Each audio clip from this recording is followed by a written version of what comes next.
He didn't just steal her money, he poisoned her sanctuary, plant by insidious plant, trying to poison her mind along with it, making her think she was losing herself while he bled her dry.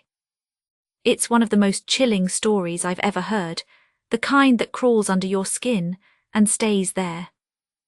I'm Victoria, and welcome back, or maybe welcome for the first time, to a place where we talk about things people try to keep hidden, betrayals that cut deeper than any knife, and the kind of justice that sometimes has to get its hands dirty. Today's story, it's about a woman I'll call Elena, someone you'd probably overlook, quiet, gentle, dedicated her whole life to the beauty and science of the natural world, specifically plants. Her garden wasn't just a hobby, it was her masterpiece, her legacy. And someone she loved, someone she trusted absolutely, tried to turn that legacy into a weapon against her, tried to turn her sanctuary into her prison. You need to hear how Elena fought back, how this quiet woman, supposedly fadding away, found a strength rooted deeper than any ancient tree. It's unbelievable, truly. Stick around, subscribe right now if you haven't, because you won't want to miss a single detail of how she turned the tables. It's intense. Elena came to me months after everything had resolved, if you can call it that. She needed to tell someone, needed the world to know, not her name, but her story as a warning and maybe as inspiration. She sat across from me, still composed, but with eyes that held the memory of fire, and she started talking. She asked me to share it, using her words, her voice, as much as I could capture it. So, I will. This is Elena's story, as she told it to me. It started subtly, didn't it always, like a vine sending out innocent tendrils, before it strangles the life out of everything. My nephew, Julian, my sister's boy, he'd always been charming, a bit adrift, never quite found his footing, but he had a way about him, made you want to help, made you want to believe in him. He started coming around more often after my Robert passed, said he wanted to help, keep an eye on his old auntie, help with the house, the garden, my garden. My life was quiet, predictable, just how I liked it after decades lecturing, researching botany. I retired to my small haven, my books, my greenhouse, my plants. They weren't just decorations, they were companions, each one with a history, a personality, demands, rewards, the rare orchids Robert gave me, the collection of alpine miniatures I'd cultivated for 30 years, my medicinal herbs, my research specimens. They were my world. Julian seemed interested. At first, asked questions, offered to water, to repot, said he admired my dedication. My knowledge, looking back, it was reconnaissance, pure and simple, learning the terrain, learning my routines, my vulnerabilities. He mentioned money troubles, vaguely, bills piling up, a sure-thing investment that went south. I offered to help, a loan. He waved it away, said he just needed a place to clear his head sometimes, maybe help out in exchange for a little breathing room. It seemed harmless, generous even. My sister, his mother, had passed years ago. He felt like the last piece of her I had left, a connection. How could I say no? He moved into the guest room. Temporarily, he said, just until he got back on his feet. He was helpful, attentive, almost too attentive. He'd bring me tea, insist I rest more, worry about me forgetting things, little things, misplaced keys, an appointment I'd supposedly missed. I did feel tired, more than usual, a bit foggy sometimes, but I was getting older. Grief takes a toll. I brushed it off. Julian was so concerned, so caring. He even took over managing some of my online bill payments, said it would take a load off my mind. I gave him the passwords. Why wouldn't I? He was family. Then the plants started looking wrong. Not all at once, it was gradual. A slight yellowing on a familiar leaf, a blossom that seemed off-color, a texture that wasn't quite right. I chalked it up to changing light, maybe a nutrient deficiency. I adjusted the soil, the watering, nothing seemed to work. Julian would hover. See, Auntie, maybe it's getting a bit much for you. These delicate ones need so much attention. He'd say it with such sympathy, such loving concern. And the fogginess, it got worse.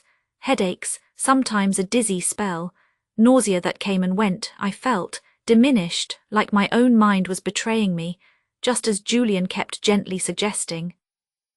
He started bringing documents, just some standard things, Auntie, updating beneficiaries, power of attorney, in case anything happens, makes sense at your age. He'd explain them quickly, gloss over the dense legal text, hand me the pen, just sign here and here. His hand would rest reassuringly on my shoulder. I was tired, confused, he sounded so logical, so responsible, so I signed away control, not fully grasping, because the fog was thick, and the man I trusted was telling me it was the right thing to do. He took over my finances completely then, showed me statements, simplified versions, said everything was fine, just needed careful management. My management, he implied, wasn't up to scratch anymore. He started bringing friends over, younger people, loud music sometimes. Things would get moved, broken occasionally. Accidents happen, Auntie, he'd say with that charming, apologetic smile. Don't worry your head about it. But things started disappearing, small things at first, a silver letter opener, a porcelain figurine, then bigger gaps, a painting missing from the hallway. When I asked, Julian looked stricken. Auntie Alina, it's still there, see. He'd point to the empty space, his voice full of pity. Maybe you should lie down. Gaslighting, I know the word now. Then I just felt crazy, lost in my own home, my own mind. The garden, my sanctuary, became a source of anxiety. Plants continued to fail, replaced sometimes. Julian would proudly show me a new specimen. Look what I found for you, Auntie, just like the one you lost, but it wouldn't be quite right. Similar, but subtly wrong, the shade of green, the shape of the petal, things only I would notice, but when I pointed it out, that look, that pitying look. Of course it's the right one, you're just a little confused today. He started isolating me, discouraging visitors, telling friends I wasn't feeling up to company, telling family I was getting forgetful, confused, maybe even a bit paranoid. He managed my calls, screened my emails, always under the guise of protecting me, helping me.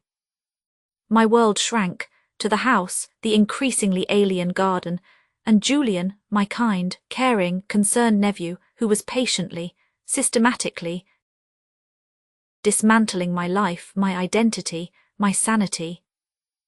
And the money, oh God, the money, I found out later. He wasn't just paying bills, he was draining everything. Savings, investments, cashing out policies, transferring funds to accounts I'd never heard of, using the power of attorney I'd so trustingly, so foolishly signed over, my life savings, Robert's legacy, everything I thought would see me through, disappearing, while I wandered my house in a chemical fog, believing I was losing my mind. The worst part, the deepest cut, he targeted my orchids, the ones Robert gave me, each one a memory, a promise. He started swapping them, not with fakes but with near-identical hybrids, except these new ones carried a fungus, a specific aggressive rot, invisible at first, then sudden collapse, turning priceless beauty into mush overnight. He'd feign devastation. Oh, Auntie, another one, maybe the greenhouse conditions aren't right anymore. Maybe it's too much for you. Each dead orchid felt like a piece of Robert dying all over again, and a piece of me. I was trapped, sick, confused, isolated, robbed, and the person doing it tucked me into bed at night, told me he loved me, while counting the money he stole, while watching my legacy, my passion, literally rot before my eyes. I felt hopeless, utterly, completely broken. I started to believe him. Maybe I was going mad, maybe I deserved this, to fade away, forgotten, in a house that no longer felt like mine, surrounded by dying plants. Can you even imagine the depth of that cruelty, the calculated destruction? It wasn't just theft, it was psychological torture, using her greatest love, her expertise, against her, making her doubt the very core of who she was. When Alina told me this part, Her voice didn't tremble, it went quiet, cold, the memory still raw, still agonizing. And right here, you might be thinking, this is it, this is the end of the story, an old woman, betrayed, broken, left with nothing, but you'd be wrong, so wrong, because something inside Alina, something fierce and resilient, refused to die. If you're finding this story as unbelievable and infuriating, as I did, please take a moment, hit that like button, let the algorithm know that stories like Alina's, stories of survival and incredible strength, need to be heard. It helps more than you know. Now, back to Alina, and the moment everything changed. The turning point, it came disguised as kindness. Of course it did. My oldest friend Martha, she lives overseas now, but we kept in touch, weekly video calls. Julian usually helped me with them, staying nearby, often interrupting, helping me remember things, guiding the conversation. But this one time, Julian was out some urgent business, probably draining another account. I managed the call myself. It felt freeing, just Martha and me like old times. Martha is a keen gardener too, not an expert like me, but enthusiastic. We were talking about her struggles with aphids, and I was looking around my own greenhouse through the laptop camera, trying to show her a new insecticide that Julian had bought. And Martha frowned, pointing at the screen. "Ellie, what's that one doing there?" She was pointing to a pot near the door, a rather unremarkable leafy plant, one Julian had brought in weeks ago, said it was a hardy foliage plant to fill a gap. I hadn't paid it much attention, too busy grieving my orchids, too foggy to care. "What do you mean, Martha?" I asked, my voice sounding thin even to me. "That's Datura stramonium asterisk, Jimson weed, isn't it? Highly toxic, every part of it, especially the seeds, causes confusion, delirium, hallucinations. Why on earth would you have that inside asterisk your greenhouse, near the ventilation intake?" Everything stopped, the air, my breath, my heart.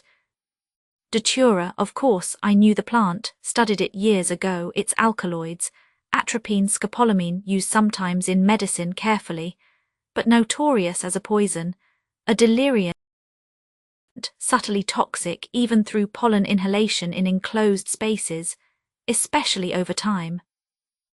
Confusion, delirium, hallucinations, fogginess, headaches, nausea. It wasn't age, it wasn't grief, it wasn't dementia. It was him. It was Julian. He hadn't just replaced plants with worthless lookalikes or diseased ones. He had strategically placed toxic plants, plants known to cause the very symptoms he kept pointing out, the very symptoms that made me doubt myself, made me sign those papers, made me helpless. He wasn't just neglecting my plants, he was cultivating my illness, my decline, literally, poisoning me, slowly, methodically, in my own sanctuary. The fog didn't lift instantly, but a lightning bolt of pure, incandescent rage cut through it. Rage colder and harder than anything I'd ever felt. It burned away the confusion, the despair, the helplessness. It forged something new in the wreckage, resolve. Martha was still talking, worried. "Ellie, are you all right? You look pale." "I'm fine, Martha," I said, my voice steady, clearer than it had been in months. "Thank you, you just helped me more than you can possibly imagine." I ended the call, walked slowly to the greenhouse door, looked at the asterisk datura, so innocent looking, so deadly, placed right where the small fan would circulate its pollen, its essence, throughout the enclosed space, my workspace, my thinking space.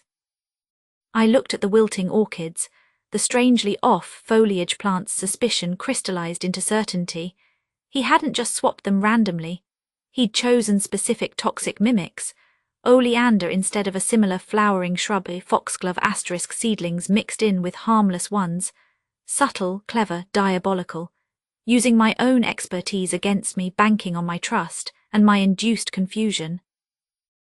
The betrayal was absolute, not just theft, not just gaslighting, but a deliberate, sustained chemical assault.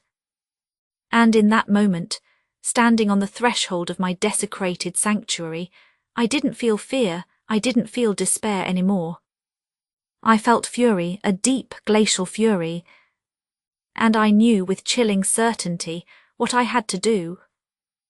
He thought I was a frail, fadding old woman, lost in her memories and plants. He was about to find out just how wrong he was. He knew botany. He'd learned just enough from me to be dangerous.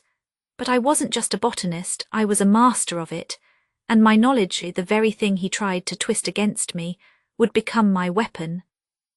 The game wasn't over, it had just begun, and this time I was setting the rules. My mind, clearing rapidly now that I understood, started working, scheming, planning the years of meticulous research, careful observation, patience, all the skills I'd honed studying the plant kingdom. I would now turn them on him. First step, get the poison out, carefully, wearing gloves. A mask, I removed the asterisk datura, bagged it, hid it, evidence. Then I began ventilating the greenhouse, flushing the air, cleansing my space, cleansing my mind. Second step, pretend, act the part, be the confused, foggy Auntie Elena he thought I was, just a little longer, while I gathered my strength and my proof.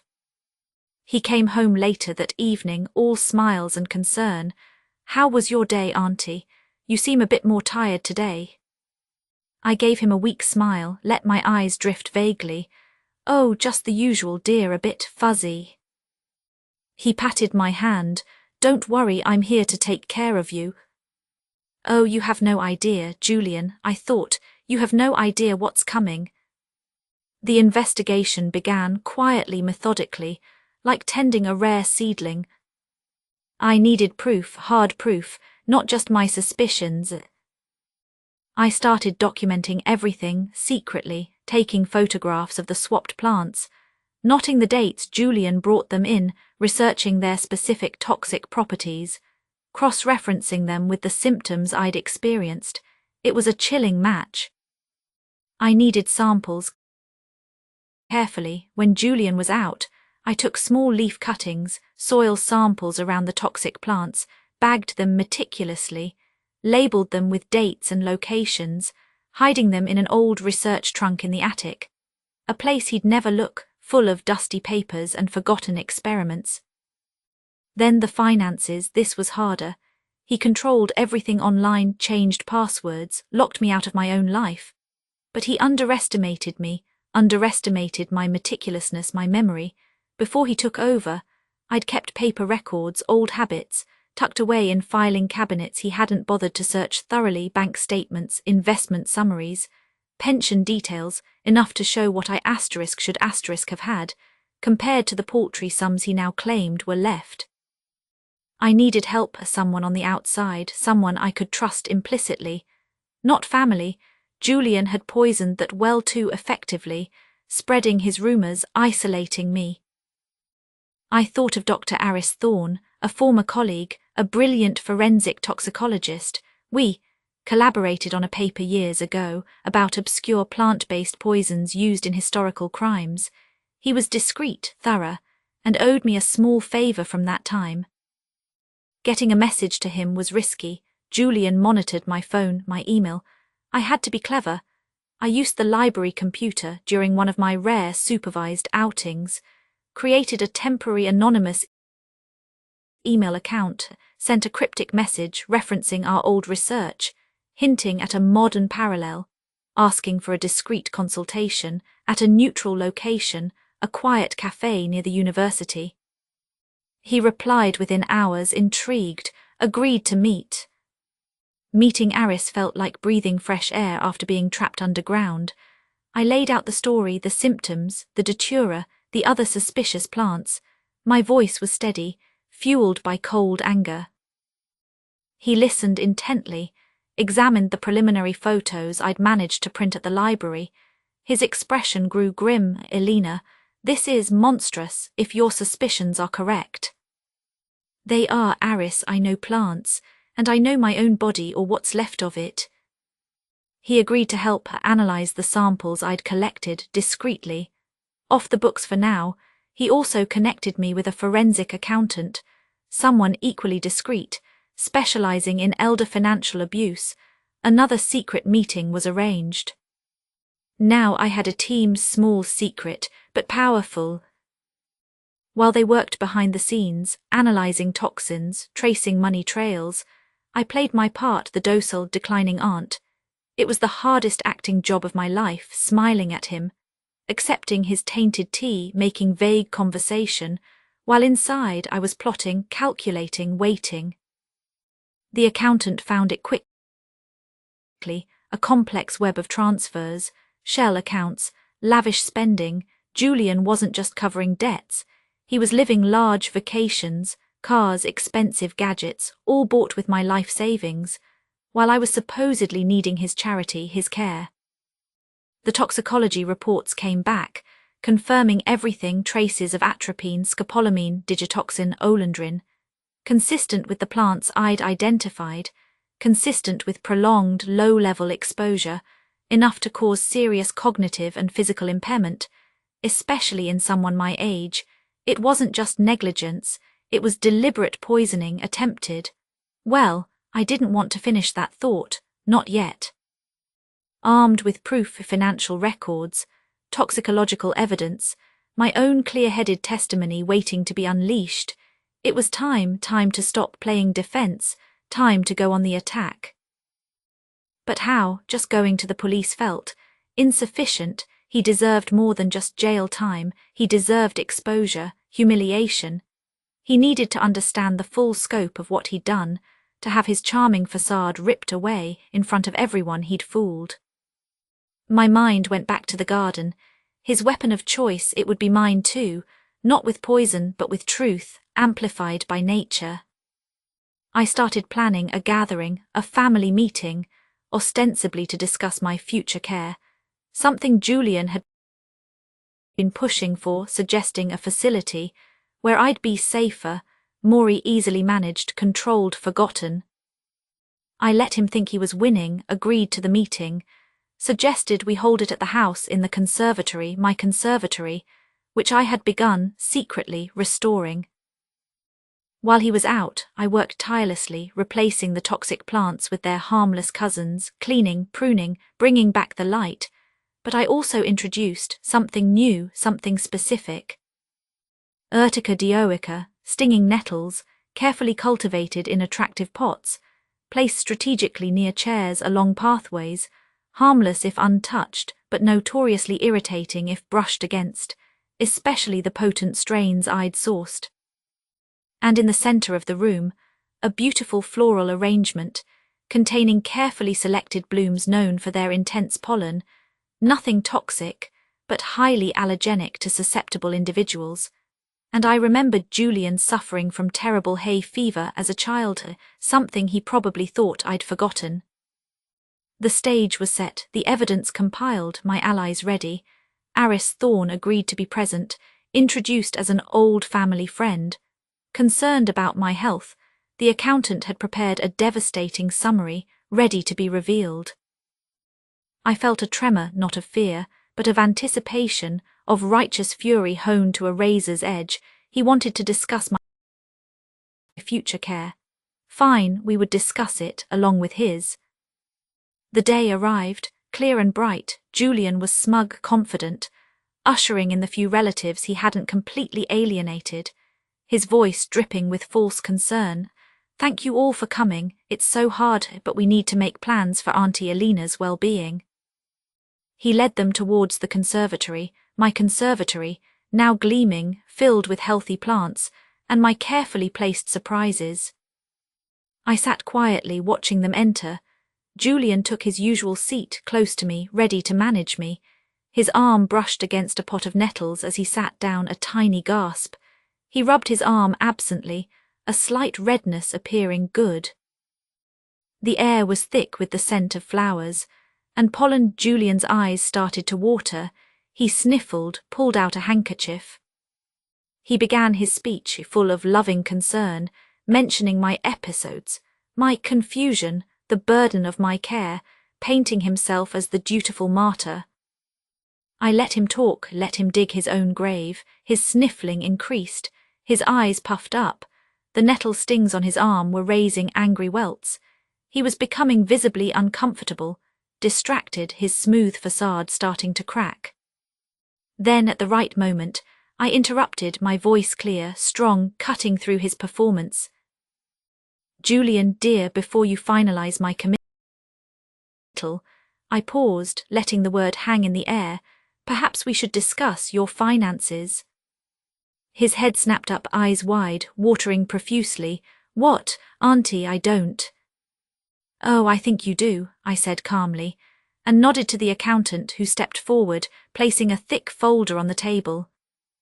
"Mr. Julian Thorne," the accountant asked formally, "we need to discuss certain irregularities, transfers, expenditures, totaling approximately $1.8 million from your aunt's accounts to yours."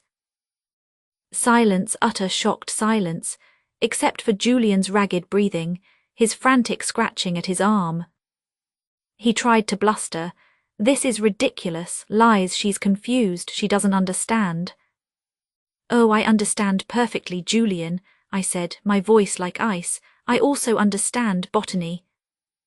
I nodded to Dr. Thorne. Aris stood up. "Julian, I'm Dr. Aris Thorne, a toxicologist. I've analyzed samples from this house, from the plants you cultivated, and from Elena's system before she recovered." He didn't raise his voice, didn't need to. He simply listed the poisons found: Datura * alkaloids, oleander glycosides, * foxglove * compounds, matching them to the plants, explaining their effects: confusion, cardiac issues, delirium, cognitive impairment. He held up photos of the datura near the fan, of the swapped orchids, of the toxic mimics. The family members stared horrified, understanding dawning on their faces, seeing Julian not as a caregiver, but as a monster. Julian leaped up, knocking over his chair, his face contorted, a mask of rage and panic, pollen dusting his clothes, nettles snagging his trousers. "Lies, all lies, she's senile, she put you up to this." He lunged towards me. But he didn't get far. Two uniformed police officers, who had been waiting discreetly outside, stepped into the conservatory, alerted by Aris just moments before. "Julian Thorne," one of the officers said, calm but firm, "you need to come with us. We have questions about financial malfeasance and potential endangerment." He struggled, raved, accused, but it was no use. His charm was gone, replaced by the ugly truth, his allergies and the nettle stings making him look pathetic, sweaty, blotchy, defeated. They led him away, past the beautiful, healthy plants, past the evidence of his cruelty and his failure.